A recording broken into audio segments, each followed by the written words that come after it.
Now we are going to discuss testis and scrotum. Testis and scrotum. Okay, so first we are going to discuss the normal descent of testis. You must be knowing that testis develops from the lumbar region of posterior abdominal wall, and after that it goes into pelvic region, and then it goes into scrotum. So why there is descent of testis into scrotum? Because you must be knowing that the temperature in the scrotum is 2 degrees centigrade below the body, and there should be effective spermatogenesis in the testis, and that's why testis goes into scrotum. Okay, so what happens in descent? Generally testis develops from lumbar region of posterior abdominal wall. Okay, from lumbar region it goes to pelvis, and finally into scrotum. Why? Because the temperature is 2 degrees centigrade below the body. Then what are the factors responsible for normal descent of testis? Factors responsible for normal descent of testis. The most important factor responsible for normal descent of testis is disproportionate growth of upper abdominal region away from the pelvic region. Other factors are, there is pull of gubernaculum and the hormonal factors, right? So see, what are the factors responsible?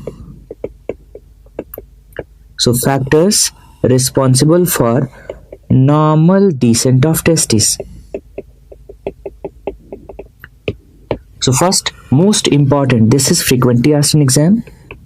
It is the disproportionate growth of upper abdominal region.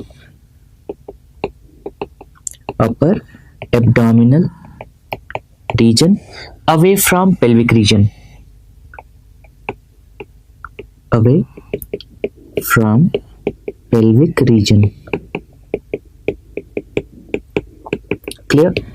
This is most important. Second is pull of gubernaculum, and third is hormonal factors. So second, it is the pull of gubernaculum,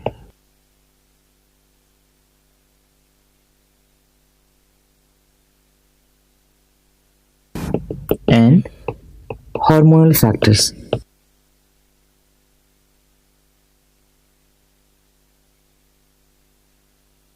Now see what happens. Peritoneum invaginates with gubernaculum. Okay, and when peritoneum invaginates with gubernaculum, it forms the processus vaginalis, and the remnant of processus vaginalis around testis, that is known as tunica vaginalis. So what are the sequence of events? Peritoneum.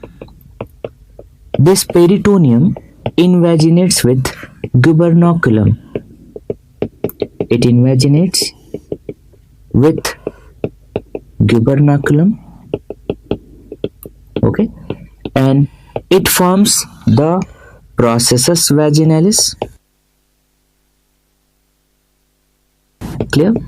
And here you can see there is a remnant of processus vaginalis around testes, and this is known as tunica vaginalis. Clear? So the remnant is tunica vaginalis. So what is the function of this gubernaculum? You saw here that it pulls testes, so it helps in the normal descent of testes. And what is the second function of gubernaculum? That it is going to anchor testes in the scrotum, right? Then there is important topic which is asked both in anatomy as well as in surgery, that what is the position of testes in intrauterine life? Position of testes in intrauterine life. Now see the position of testes. Position of testes in intrauterine life. Okay, so generally the testis is in abdomen by 2nd month and or 7th week. It goes into pelvis. Pelvis means iliac fossa by 3rd month or by 12th week, and then at the end of 6th month the testis is located in deep inguinal ring, right? So what week? At 24th week.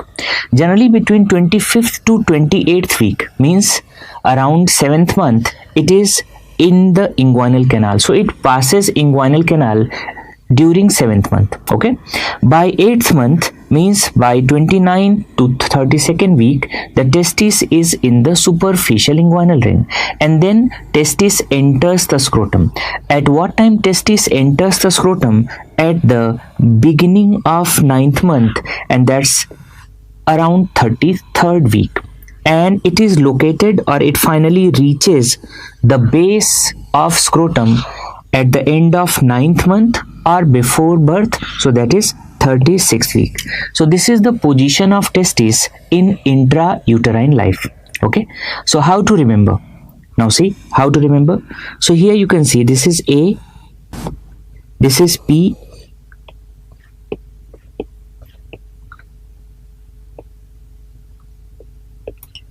so AP disease, the mnemonic is AP disease.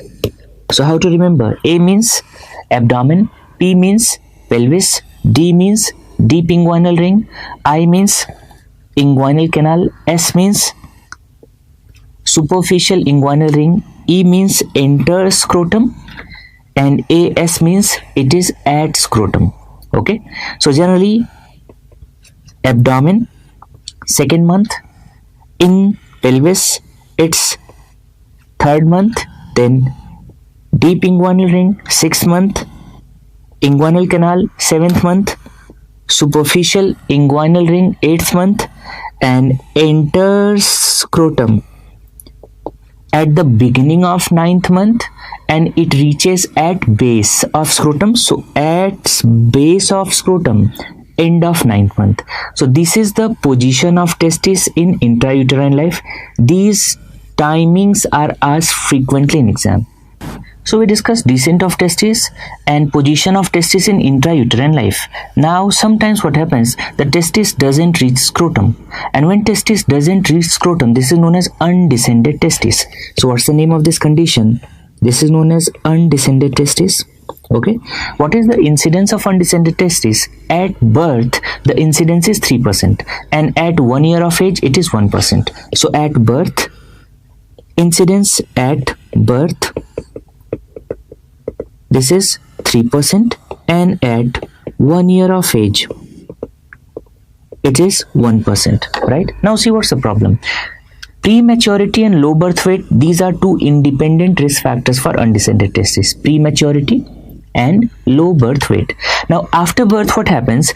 Generally in 70 to 77% cases what happens? There is normal descent of testis. So normal descent of testis within 3 months of age in 70 to 77% of cases, and it is very rare to find that descent occurs after 3 months. Now if the testis is not coming in the scrotum, so what is the location? Sometimes it is in the abdomen, and if it is in the abdomen, this is known as intra-abdominal undescended testis. So if it is in abdomen, this is intra-abdominal undescended testis, and if it is in inguinal canal, this is known as inguinal undescended testis. You must be knowing that if the testis is in the abdomen, this is non-palpable. So this is non-palpable or impalpable undescended testis, and if it is in inguinal canal, obviously it's palpable. So this one is palpable undescended testis. So here you can see. Now what is the incidence? Here you can see generally distribution. Which one is more common? Inguinal undescended testis in 80% cases, and intra-abdominal undescended testis in 20% cases. So which one is more common? It is inguinal undescended testis. Okay, we discussed why testis should be going to the scrotum, because the temperature is 2 degrees centigrade below the body, so there should be effective spermatogenesis. Now see the problem. If testis doesn't reach the scrotum, spermatogenesis is affected. 1. You must be knowing that there is presence of Leydig cells in the testes, and Leydig cells are going to secrete what? Testosterone. If we are going to compare spermatogonia and Leydig cells are relatively less sensitive. I'm not saying insensitive, relatively less sensitive to temperature. So if Leydig cells are relatively less sensitive to temperature, even if the patient is having bilateral undescended testes, what happens? Leydig cells will keep on producing testosterone. So even if a patient is having bilateral undescended testes, since Leydig cells are producing testosterone, the secondary sexual characters will be present. One point clear? Second, if you are not going to perform orchidopexy and if the patient is having bilateral undescended testes, there is complete absence of spermatogenesis by 5 to 6 years of age. So if a patient is having bilateral undescended testes, if orchidopexy is not performed by 5 to 6 years of age, there will be complete absence of spermatogenesis. So this patient must be suffering from infertility in adulthood, but secondary sexual characters will be present. Clear? So very important point. By what time? There is complete absence of spermatogenesis by 5 to 6 years of age. Clear? There is complete absence of spermatogenesis. Complete absence, okay, of spermatogenesis. If the patient is having bilateral undescended testes. One point is clear. We discussed that Leydig cells are less sensitive to temperature.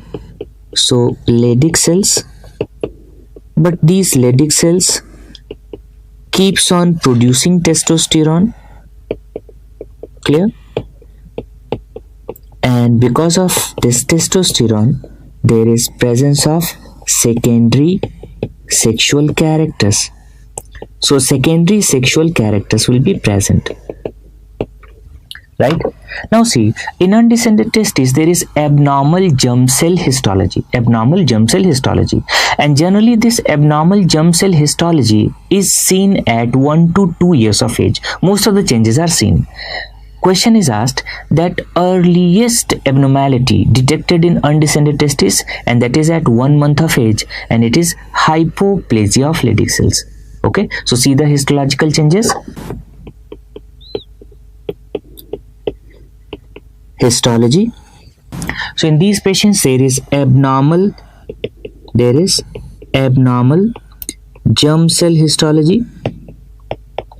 Okay, and these changes are marked at 1 to 2 years of age. But what is the earliest abnormality detected?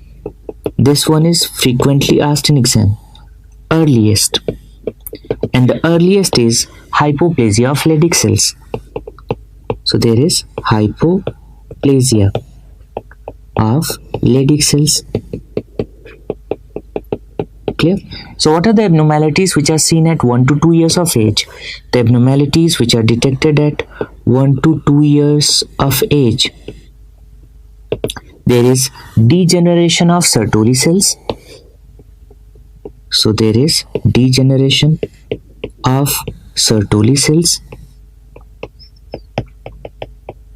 So what happens? There is delayed disappearance of gonocytes, delayed disappearance, and delayed appearance of primary spermatogonia.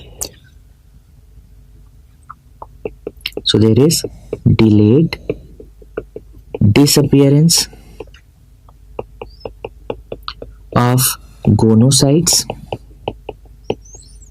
Clear? And there is delayed appearance of adult dark spermatogonia. Adult dark spermatogonia. Clear? So these are the changes. Now what are the complications of undescended testes? You can easily remember the complications by a mnemonic, and that is Sathi. So what are the complications?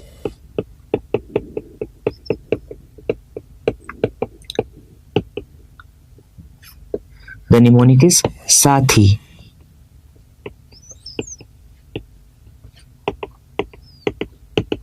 Clear? S means sterility, A means atrophy, T means trauma, tumor, torsion, H means hernia, I means inflammation. Right? So S, that is sterility. A means there is atrophy. T means there is trauma.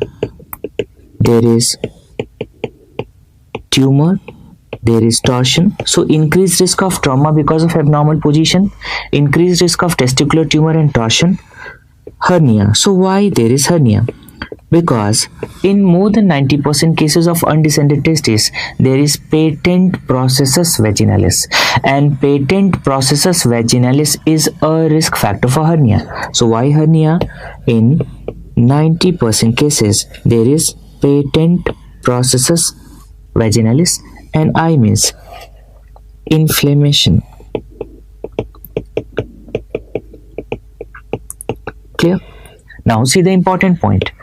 This is the important point, that what is the most common testicular tumor seen in undescended testes, and the most common testicular tumor seen in undescended testes is seminoma. One important point. Second, suppose a patient is having intra-abdominal undescended testes and the second patient is having inguinal undescended testes. So in which patient there is high risk of testicular tumor? So see the simple principle, higher the testes, greater the risk. So there is increased risk of testicular tumor in intra-abdominal undescended testes as compared to inguinal undescended testes. Okay, so two important points here. Tumor, what is the most common tumor? And the most common tumor is seminoma.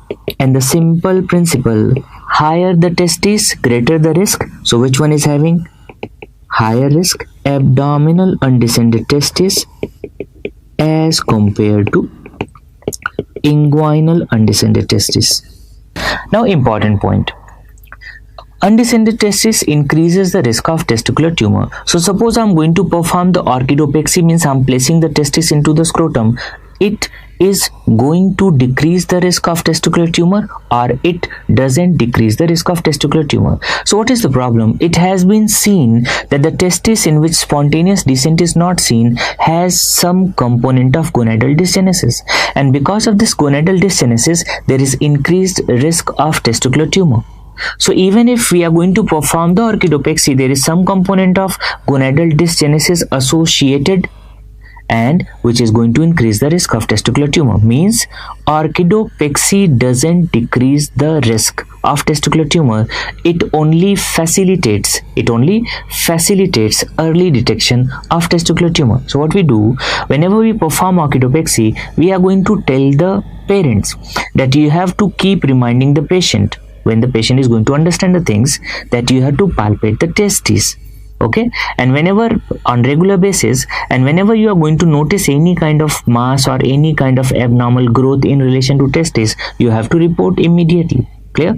So orchidopexy doesn't decrease the risk of testicular tumor, it facilitates early detection. So here important point, that orchidopexy it doesn't decrease the risk, doesn't decrease the risk of testicular tumor, it only facilitates early detection. Right? Now see, two important questions which are frequently asked in relation to undescended testes, especially in names. Question: what is the investigation of choice for diagnosis of undescended testes?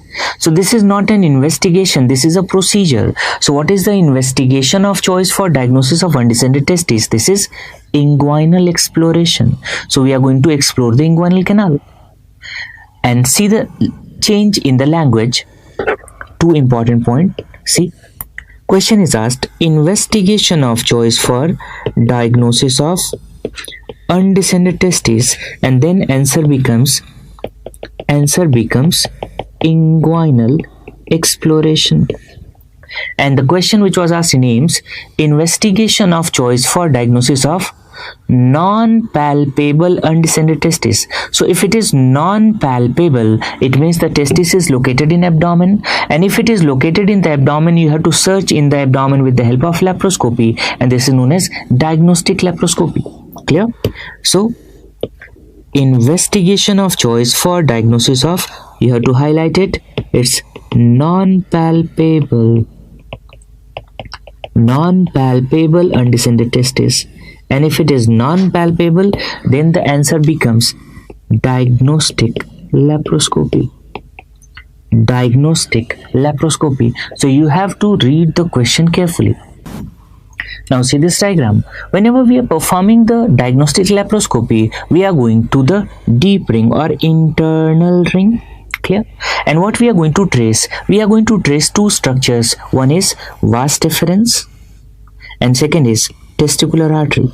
So whenever we are performing diagnostic laparoscopy, we are tracing the vas deferens. So here you can see this is the vas deferens. So we start tracing the vas deferens. Clear? And when you are tracing this vas deferens, and what you noticed, that vas deferens is blind. So when you are going to notice that vas deferens is blind, in that case we should start tracing the testicular artery. And when I'm tracing the testicular artery and I found that testicular artery is also blind, what does it mean? If the testicular artery is also blind, it means there is testicular agenesis. Clear? So during diagnostic laparoscopy, trace vas deferens. If it is blind, trace testicular artery. If testicular artery is also blind, it means there is testicular agenesis. And this was the question which was asked in AIIMS, that when a surgeon was performing diagnostic laparoscopy for a patient of undescended testis, he found that testicular artery is blind. So what should be done next? So we have to abandon the procedure because there is testicular agenesis. Clear? So this is very important. And now practical questions are being asked. So during diagnostic laparoscopy, we have to trace vas deferens and testicular artery. Testicular artery. If vas deferens is blind, if it's blind, testis may or may not be present. But if testicular artery is blind, blind testicular artery means there is testicular agenesis.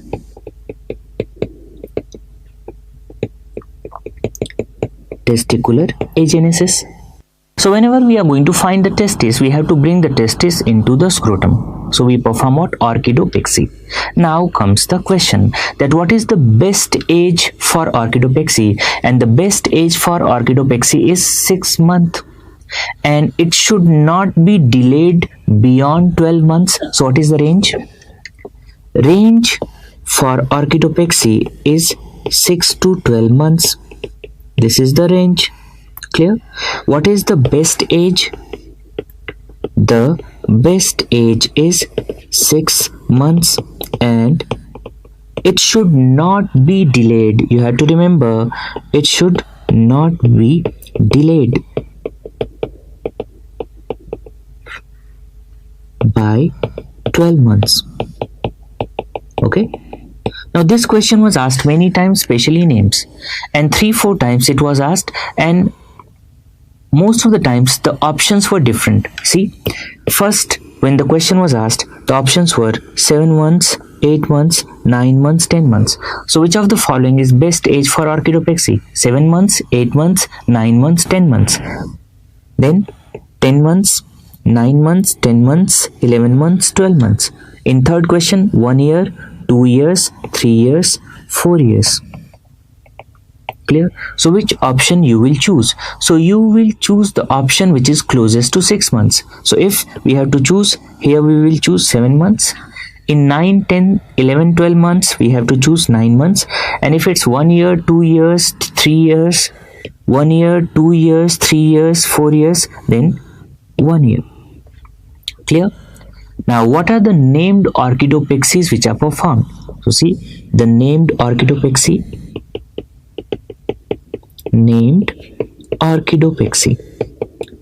This is frequently asked, especially in DNB and NEET, and these are the one-liner questions which are asked. So first, it's the ombre dance. Ombre dance. Second, Keatley Torek. Keatley Torek. Third, Stephen Fowler's. Stephen Fowler's. Placing the testis in Dartow's pouch. You must have heard this term. So placing testis in Dartos pouch. Clear? Leddengross and microvascular testicular autotransplantation. Microvascular testicular autotransplantation. So one important point related to these 6 methods, which of the following is having best results? So microvascular testicular autotransplantation, this is having best results. What is the meaning of microvascular testicular autotransplantation? Imagine we are performing diagnostic laparoscopy and we found that testis is in the abdomen, so you cannot bring that testis directly into scrotum. So what we have to divide? We have to divide its vascularity and we have to restore its vascularity in scrotum. So what is the name? By microvascular anastomosis.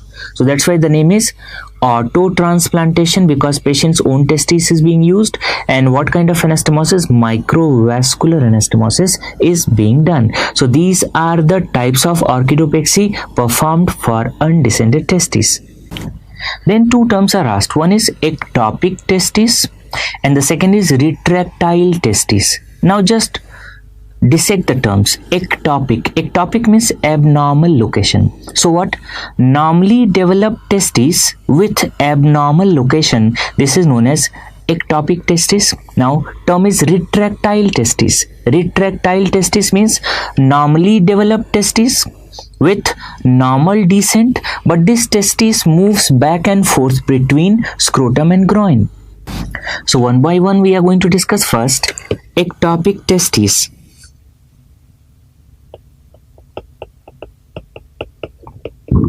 Okay, so how to remember? It's easy to remember. Ectopic means abnormal location. So normally developed testes. Normally developed testes with abnormal location.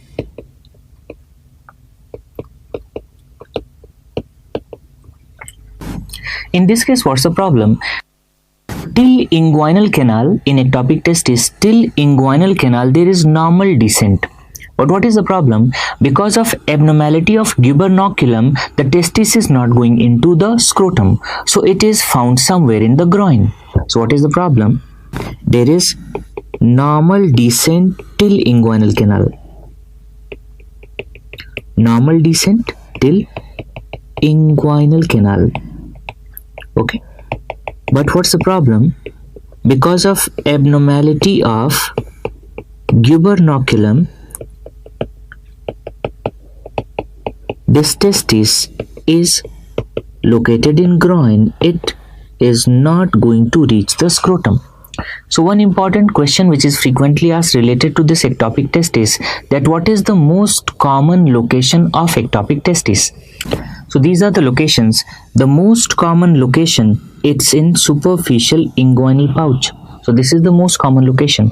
Other locations are, it can be in the femoral canal, it can be in suprapubic region, it can be in perineal region, and the least common location, nowadays this question is also asked, least common location is contralateral scrotum. Can you see? Contralateral scrotum. So 2 important points. First, most common location of ectopic testis, that is superficial inguinal pouch.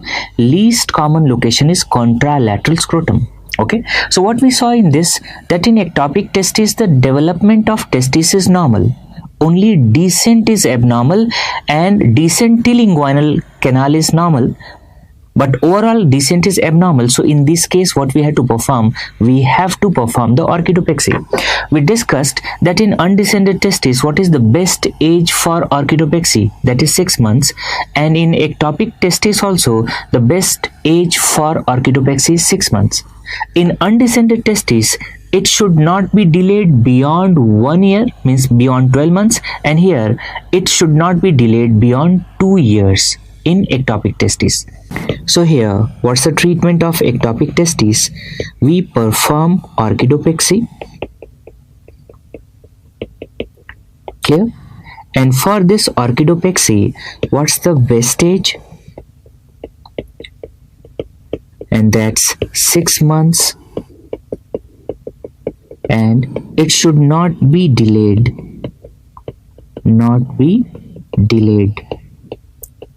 beyond 2 years.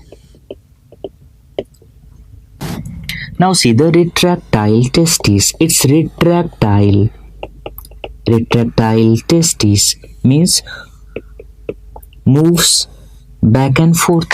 So what happens here? Normally developed testis with normal descent, which moves back and forth between scrotum and groin. So what is the problem here? There is increased tone of cremaster muscle and there is overactive cremasteric reflex, right? So see the problem. In this case, two important points. First, normally developed testis. Second, with normal descent of testis. Clear? And this testis moves back and forth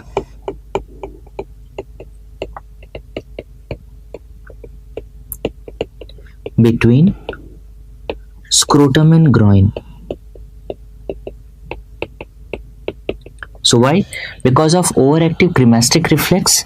So what's the cause? It is because of overactive cremasteric reflex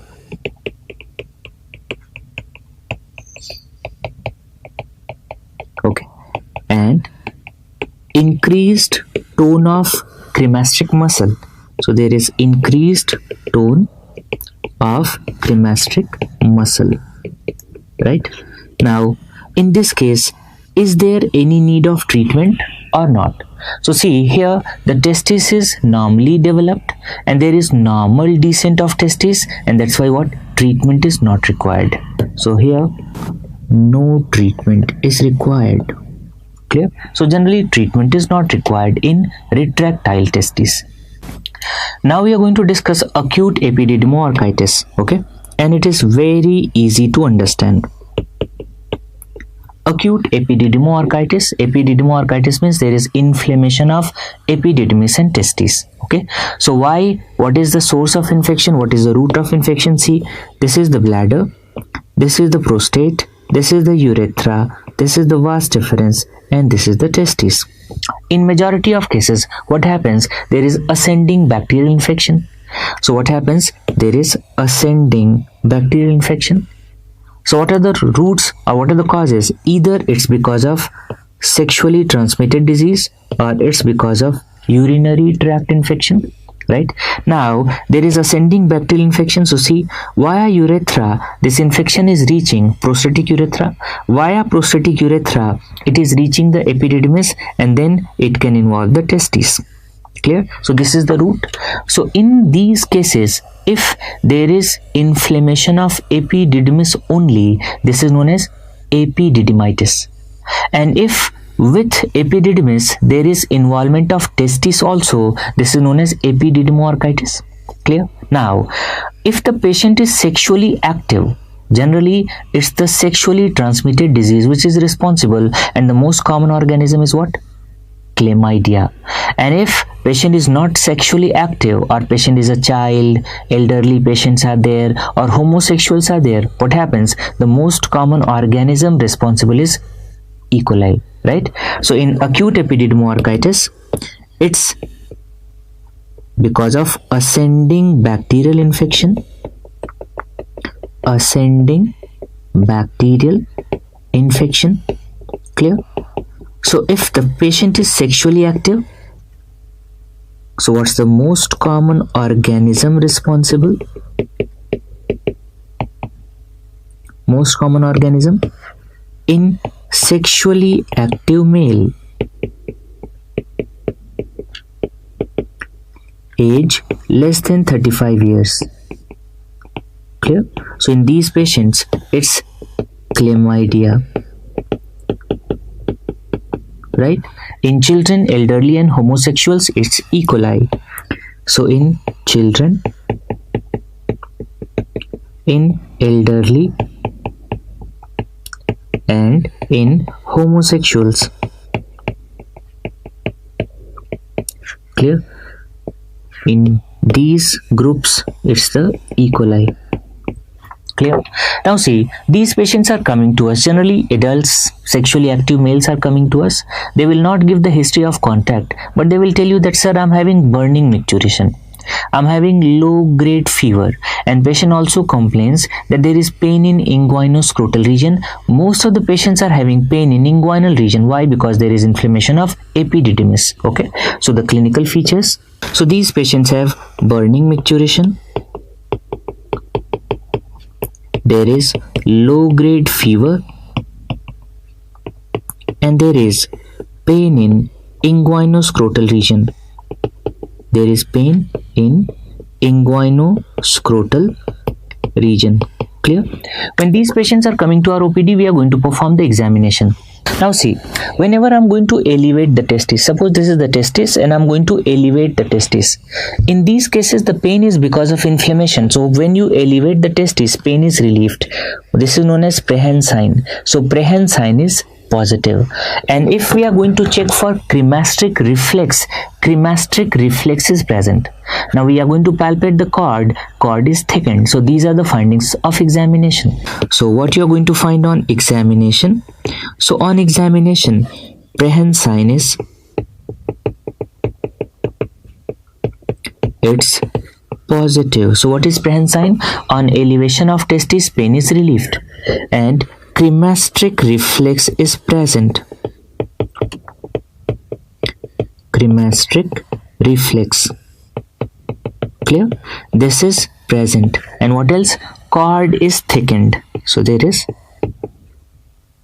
thickened cord. So cord is thickened. Right? What is the investigation of choice for diagnosis? So generally we send these patients for ultrasound. And what you're going to find on ultrasound? First, on ultrasound you will see that yes, there is thickened cord. You will find the evidence of inflammation of testis also. What happens in the tunica vaginalis, because of inflammation of testis, there is collection of little amount of fluid, and that is known as secondary hydrocele. Generally this is non-palpable, but you can detect this on ultrasound.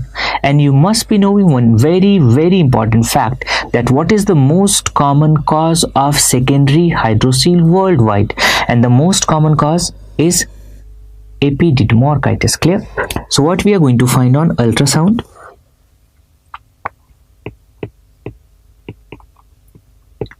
On ultrasound, there is thickened cord and there is secondary hydrocele. Clear? And what's the most common cause of secondary hydrocele? The most common cause is it's acute epididymoarchitis. This is frequently asked question, right? Now see, what's the problem? In majority of cases there is infection, so we have to treat the infection. Suppose sexually active male is there and you don't know the culture sensitivity report, then also we suspect that it is chlamydia and we give doxycycline. Second, we give NSAIDs to control the inflammation and scrotal support and rest. So what's the management? We give antibiotics, we give NSAIDs and scrotal support. Clear? And generally in sexually active males we give what? Doxycycline, because we suspect that it is because of STD and the organism is what? Chlamydia. Now we are going to discuss testicular torsion. Testicular torsion. Okay. So it is very easy to understand this testicular torsion. You must be knowing that there is a remnant of processus vaginalis around the testes, and here you can see this structure. So there is a remnant of processus vaginalis around testes, and this is known as what? Tunica vaginalis. Right? In certain patients there is high investment of tunica vaginalis, and whenever there is high investment of tunica vaginalis, what is the meaning? In this diagram you can see, here you can see this is the tunica vaginalis, and in this here you can see the attachment. So this is known as high investment of tunica vaginalis, and this is known as bell clapus deformity. So imagine my hands are tunica vaginalis and what this is the testis. So what happens if there is high investment of tunica vaginalis? This is known as what? Bell clapus deformity. So this is clapper and it is hanging in the bell. So this is bell clapper's deformity, and in this case what happens, the testis is going to rotate inside the tunica vaginalis, and this is intravaginal testicular torsion. Whenever testis and cord structures, can you see, if the testis and cord structures, these are going to rotate as a single unit, this is known as extravaginal testicular torsion. So in this picture what happens, when there is torsion of testis within tunica vaginalis, this is intravaginal, and when testis and cord structure rotates as a single unit outside tunica vaginalis, this is extravaginal testicular torsion. So it is of two types. First, intravaginal, and second is extravaginal, right?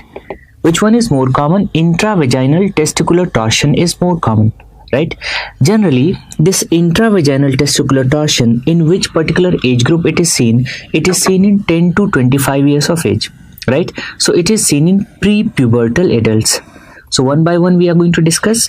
First, intravaginal testicular torsion. Clear? So this is more common in pre-pubertal adults, and what's the age? 10 to 25 years. So pre-pubertal adults. Now see what's the problem. There is spiral attachment of cremasteric fibers over the cord. Okay, so in these patients, means in pre-pubertal adults, there is brisk cremasteric reflex, and whenever there is brisk cremasteric reflex, there is torsion, right? So one is this, what are the predisposing factors for this testicular torsion? So see the predisposing factors.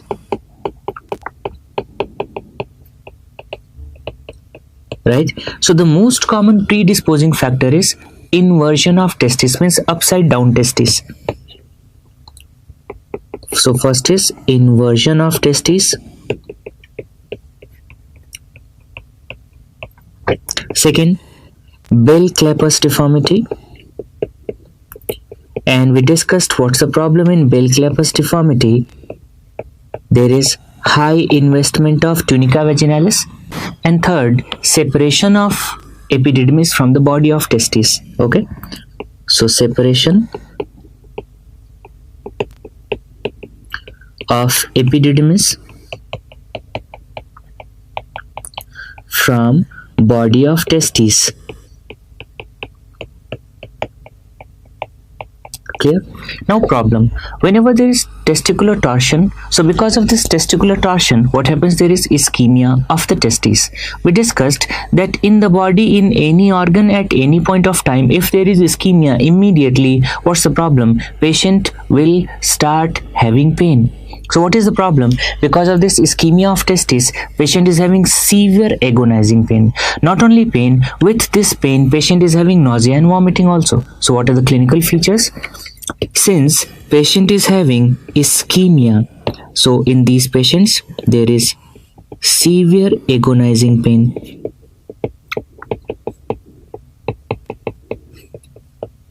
Clear? Apart from this pain, these patients have nausea and vomiting also.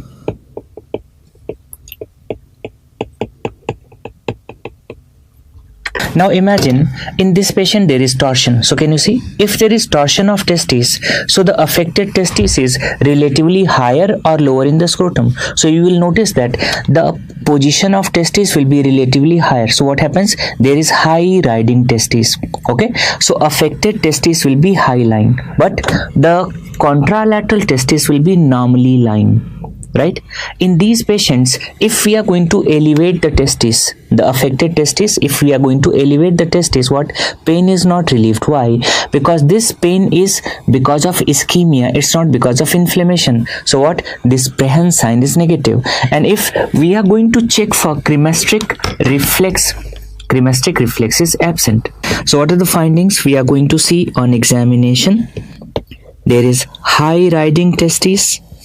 So the affected testis is high riding in upper part of scrotum, and the contralateral testis, which is normal, it's normally lying.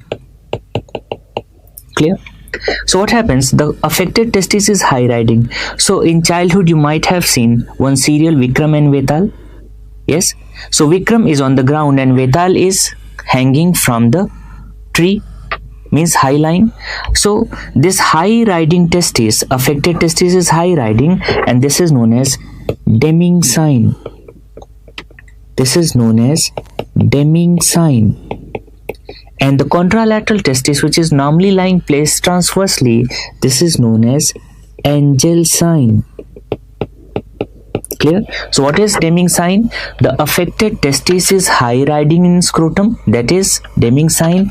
Contralateral testis, which is normal, that's normally lying placed transversely, this is angel sign. Okay, we discussed Prehen sign is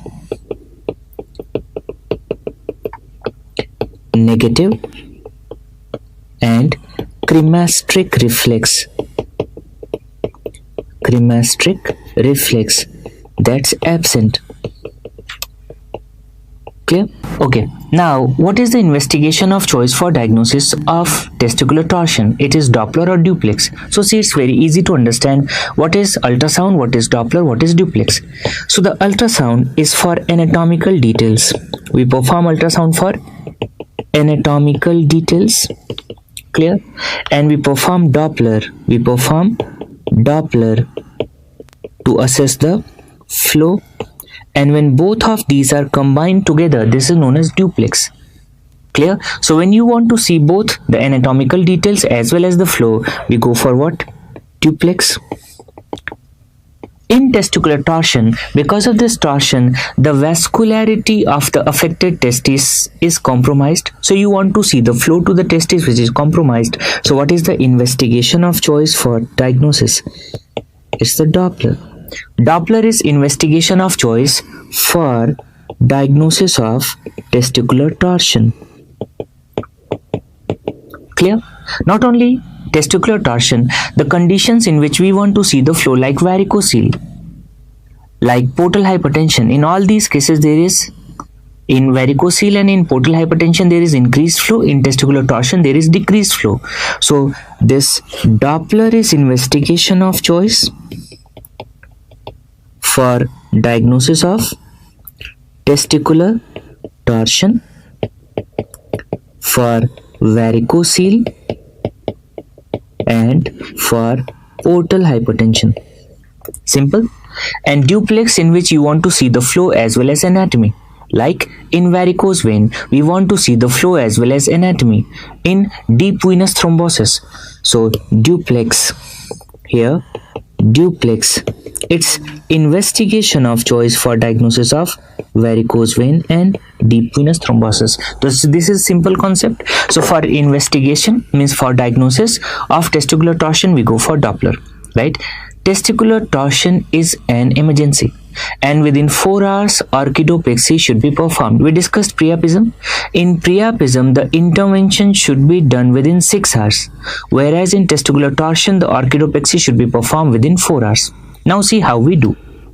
Whenever we are performing the exploration, so here you can see there is torsion.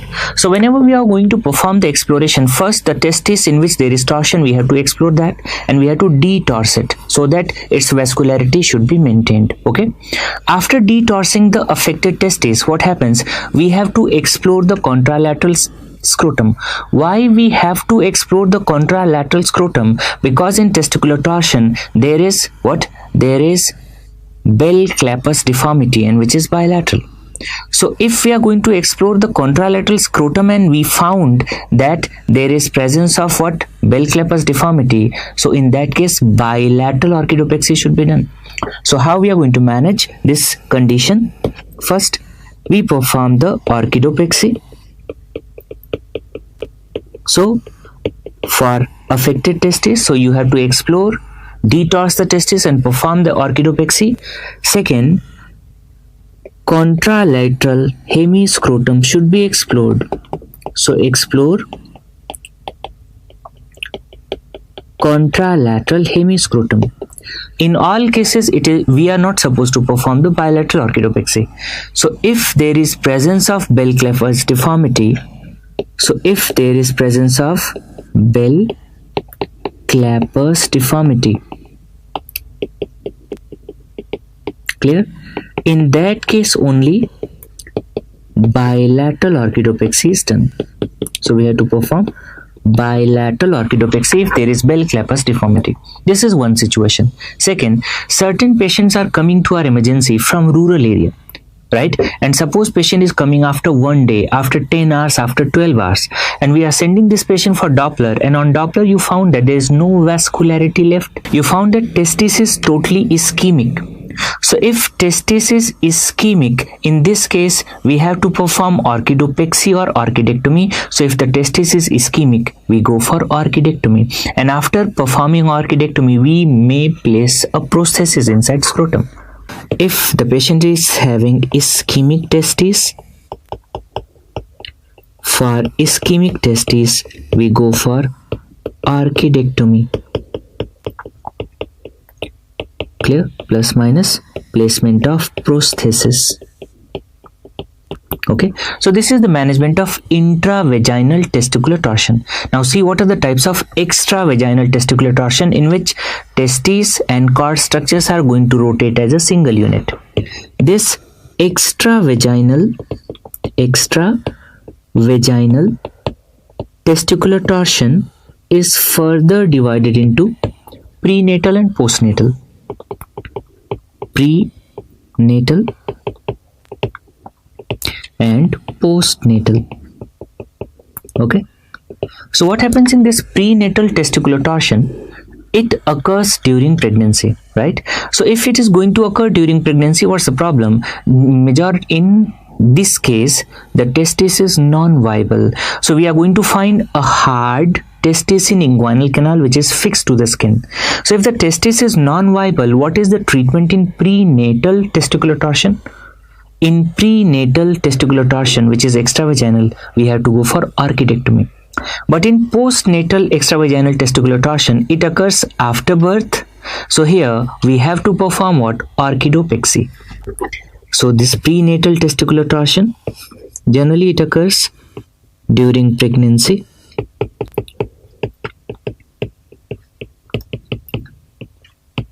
Here testis is hard, fixed to skin. It is fixed to skin, and what is the location? In inguinal canal, and it's non-viable. So it's located in inguinal canal. Clear? And since it's non-viable, what's the treatment? We perform orchidectomy. Clear? Postnatal testicular torsion, here it occurs after birth and the testis is viable. That's why what's the treatment? We go for orchidopexy. Clear? In postnatal testicular torsion also, in 20% cases there is Bell-Clapper's deformity. So if there is Bell-Clapper's deformity, we have to perform what? Bilateral orchidopexy. So this is how we manage testicular torsion. Sometimes this condition might be confused with testicular torsion.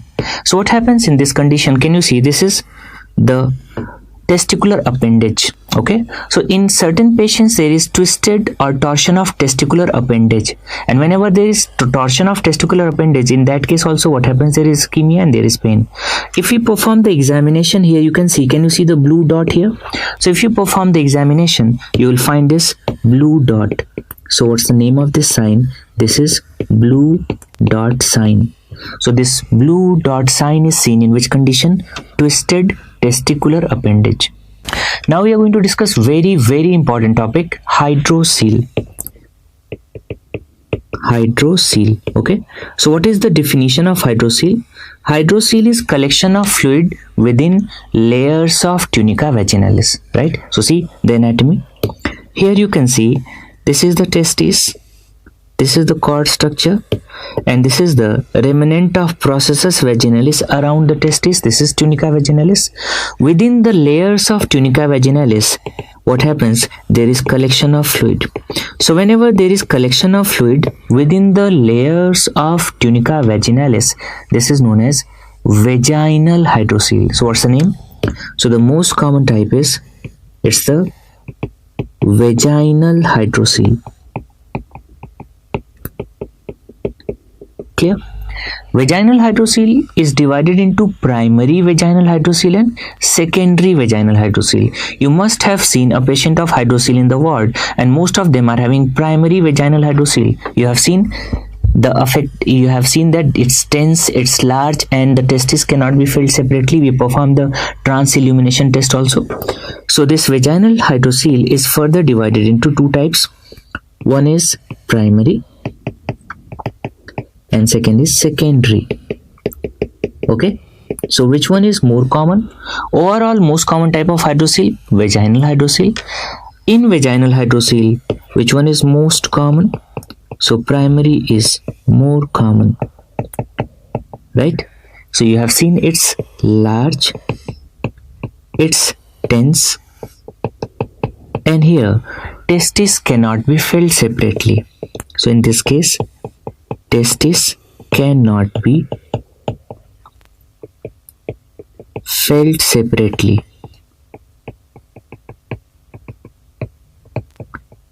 Simple. Secondary hydrocele. It is because of trauma. It is because of tumor, and we discussed what is the most common cause overall: acute epididymoarthritis. So this is secondary to something. So what are the causes? It is less common. What are the causes? Most common cause we discussed, and that's acute epididymoarthritis. Other causes are, it's because of trauma, because of tumor, testicular tumor. Okay, generally the secondary hydrocele is small and it is lax. Since it is small and lax, you can feel the testis, so testis can be filled separately, right? So this is small, it is lax, and testis can be filled separately. Testis can be filled separately. The second is congenital hydrocele. Congenital hydrocele. Okay, so we discussed whenever there is spontaneous descent of testis or testis comes into the scrotum, it brings a fold of peritoneum that is known as processus vaginalis. Okay, see, you can see this is the abdomen.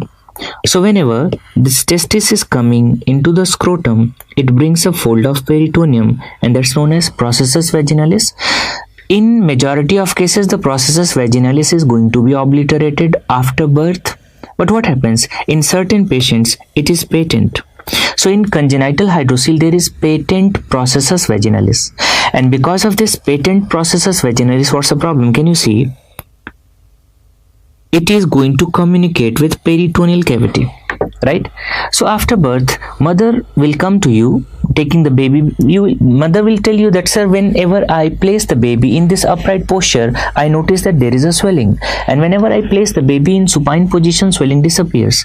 So here you notice that the swelling varies depending upon the activity level of the patient and posture.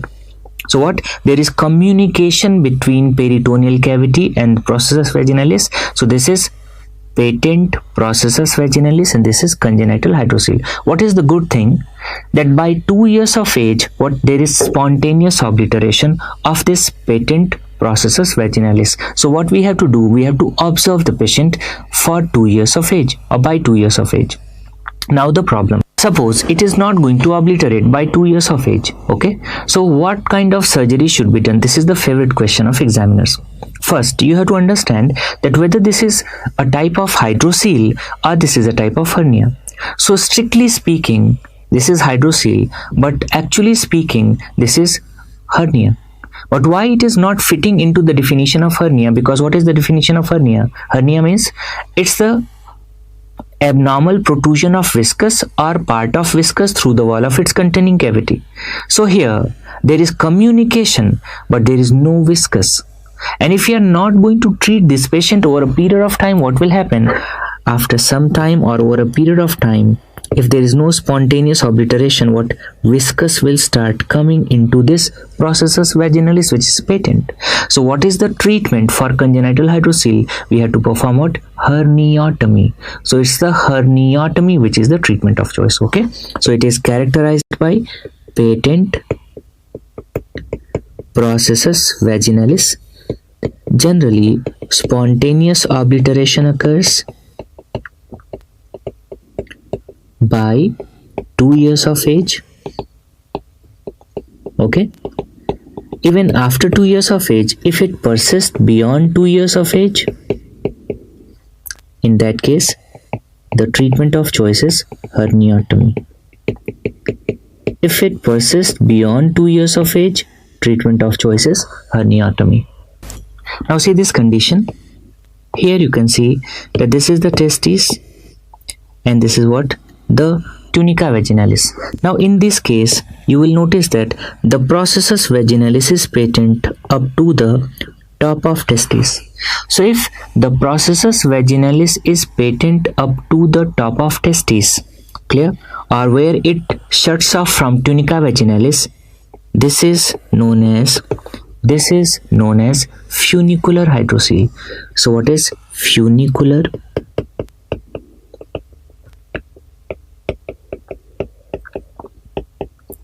So in this funicular hydrocele you can see that this processus vaginalis, it is patent up to the top of testis. Patent up to the top of testis. Clear? Where it shuts off from tunica vaginalis. Now see another situation. In this diagram you can see this is the testis, this is the tunica vaginalis. Now here tunica vaginalis and processus vaginalis are distended up to the deep ring. There is no communication with peritoneal cavity, but here tunica vaginalis and processus vaginalis, these are distended up to the deep ring, and this is known as infantile hydrocele. So what's the name?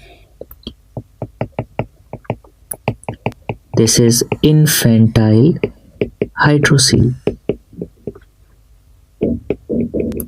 Okay, so here tunica vaginalis and processus vaginalis are distended up to the deep ring.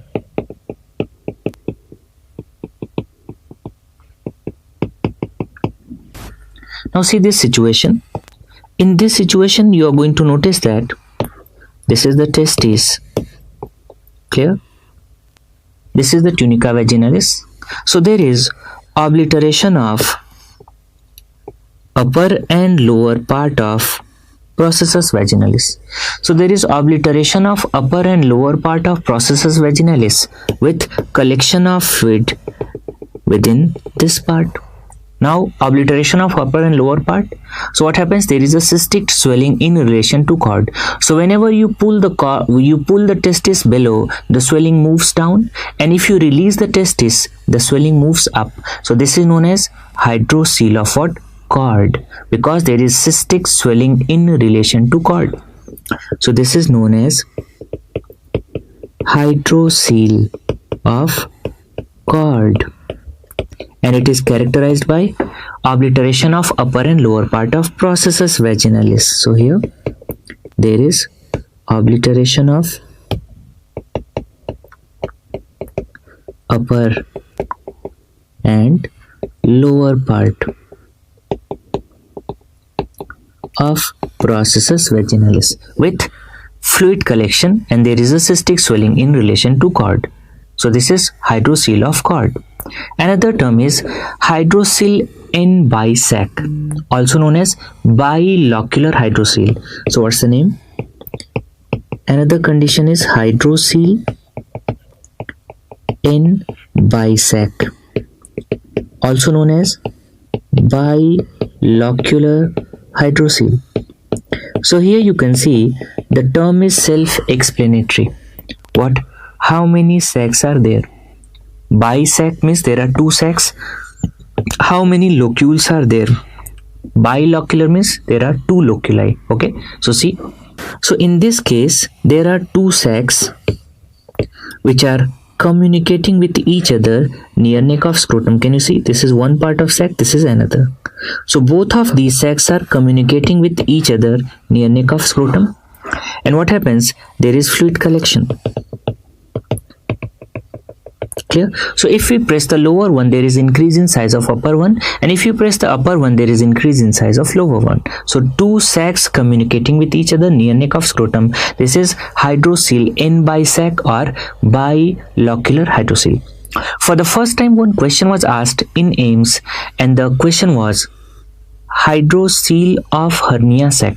Most of the students were not able to understand that what is this condition, hydrocele of hernia sac, but majority of students marked the correct answer just by analysis.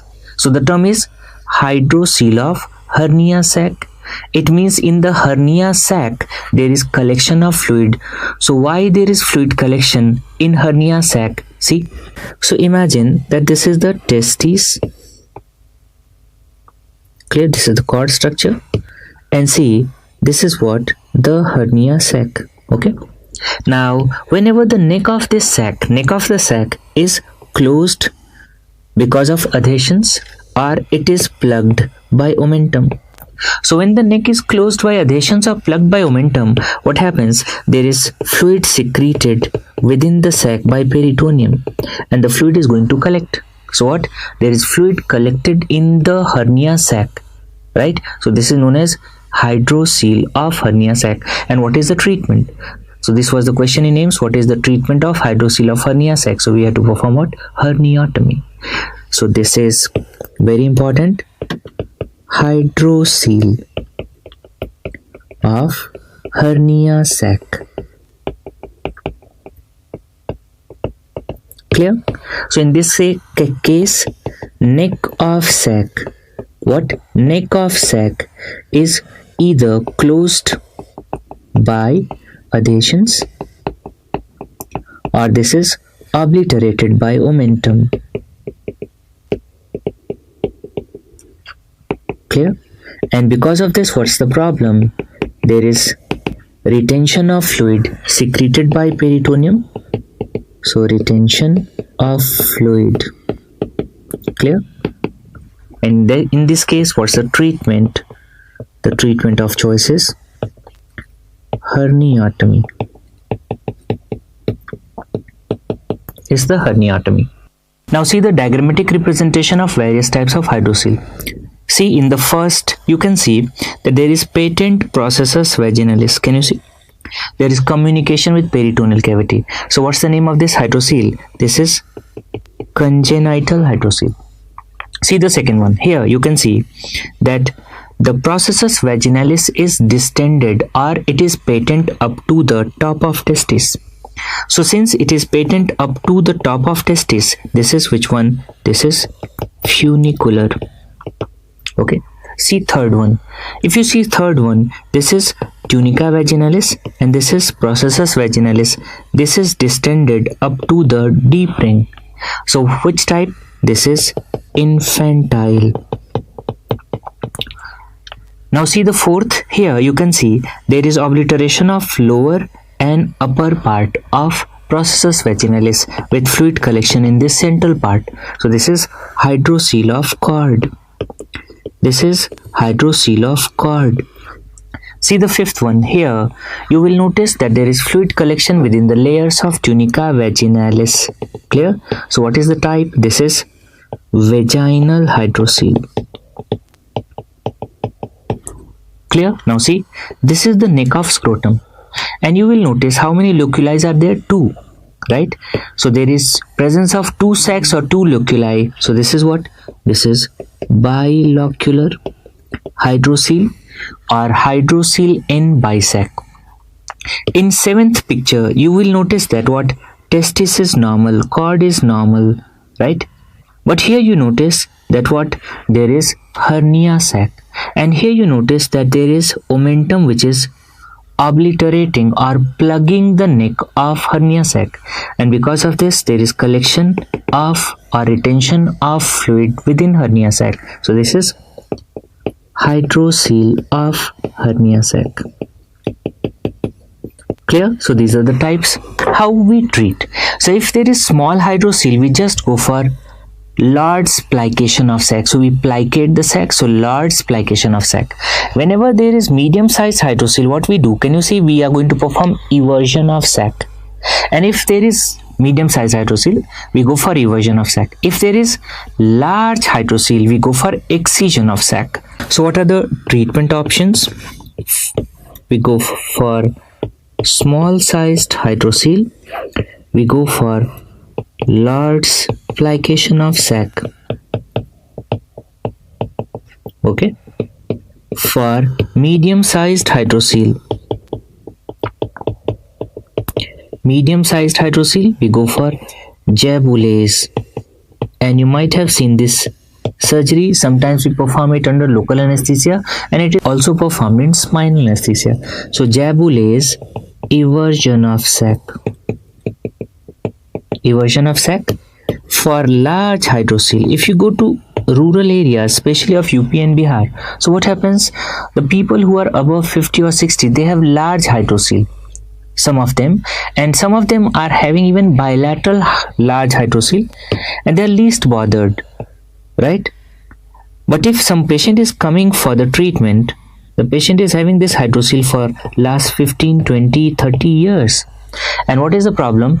In this case, this sac, this tunica vaginalis is very thick. So here, what happens? This sac is very thick. So here, in this case, we have to go for, can you see? We have to go for excision of sac. So we perform the excision of sac. So in cases of large hydrocele, excision of sac is done. So this is how we manage hydrocele.